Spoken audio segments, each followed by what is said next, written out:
C'est sidérant de voir que plus ils disent de mensonges et plus les gens, en tout cas beaucoup de gens les croient. Comme disait l'autre, dire un mensonge une fois, ça reste un mensonge, le dire 10 fois, ça devient une vérité. C'est consternant de voir comment ils ont colonisé les esprits à propos de l'Union européenne. On nous a dit que l'Union européenne, c'est la paix, c'est la sécurité, c'est la prospérité. Oui, on a pu voir que c'est la paix, surtout au niveau de la liberté d'expression. On nous a dit que depuis que nous sommes dans l'Union européenne, il faut absolument la réforme des retraites. Mais bien sûr, il faut travailler plus longtemps, c'est nécessaire. Alors qu'on sait qu'aujourd'hui, qu'ils ont volé toutes les retraites du monde, notamment Sarkozy, celle de France. Et c'est pour ça qu'on doit travailler beaucoup plus longtemps. Le bouquin de Pierre Jovanovic, en parle précisément. On nous a dit aussi que les Français, ils émettaient beaucoup trop de CO2. Ils doivent se sacrifier pour la planète. Ils doivent faire le tri. Ils doivent acheter les voitures électriques. Ils se sentent coupables dès qu'ils font le moins de petits voyages en avion. Et ça gobe, et ça gobe. On nous a dit, qu'est-ce qu'on nous a dit aussi? Ah oui, que les États-Unis, ce sont nos alliés. Ils nous protègent du méchant ogre russe qui va potentiellement envahir l'Europe. On peut voir que les États-Unis, c'est bien notre allié.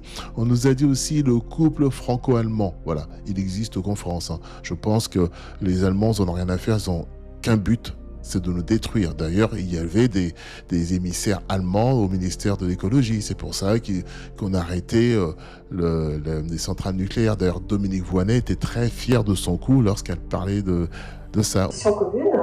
Donc je suis rentrée à Paris, moi très contente de voir que le nucléaire ne pouvait pas faire partie des technologies retenues au titre du mécanisme de développement propre. On nous a dit aussi que l'Europe luttait contre l'immigration. Mort de rire. Ils sont responsables de l'immigration.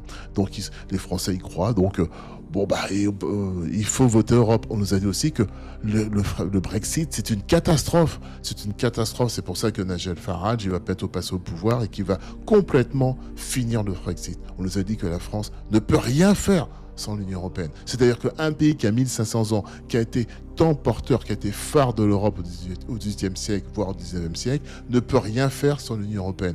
Et il y en a plein dans les commentaires, mes vidéos ou d'autres, qui disent « mais on peut rien faire sur l'Union européenne ». On nous a dit aussi que l'euro était une monnaie forte pour nous. C'est ça qui nous a complètement détruits. D'ailleurs, avec la libre circulation des capitaux, les gens n'ont toujours pas compris que les Bolloré, tous les grands milliardaires qui sont apatrides, ils profitent de la libre circulation des capitaux pour aller installer des usines bien loin de la France, payer le coût de main-d'œuvre beaucoup moins cher et revendre leurs produits à je sais pas combien, 50 ou 100%, beaucoup plus cher que celle d'en France. On nous a dit aussi qu'il faut faire entrer l'Ukraine, la Moldavie, la Géorgie en Europe.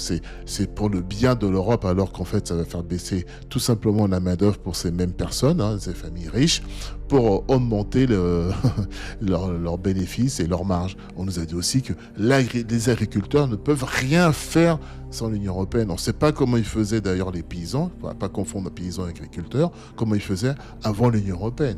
Tous ces gens, ils devaient, ne pas exister avant l'Union européenne. Voilà, je pense que c'est ça en fait. On nous a dit aussi que l'Europe, ça nous amène richesse et stabilité. Je pense que tout le monde peut constater qu'ils sont devenus de plus en plus riches avec un plus grand pouvoir d'achat depuis 2005. Il est grand temps de comprendre que cette institution supranationale est une institution de ruine, une institution de guerre, une institution de censure. Il faut croire que le Troisième Reich n'a pas été totalement éliminé quand on voit le nombre d'individus qui vient de se partir, entre guillemets, qui sont à l'Union européenne. Il est grand temps de décoloniser les esprits et de comprendre qu'il faut le Frexit à minima, je dis bien à minima. Vous savez, quand le mensonge devient refuge, la ruine devient loi.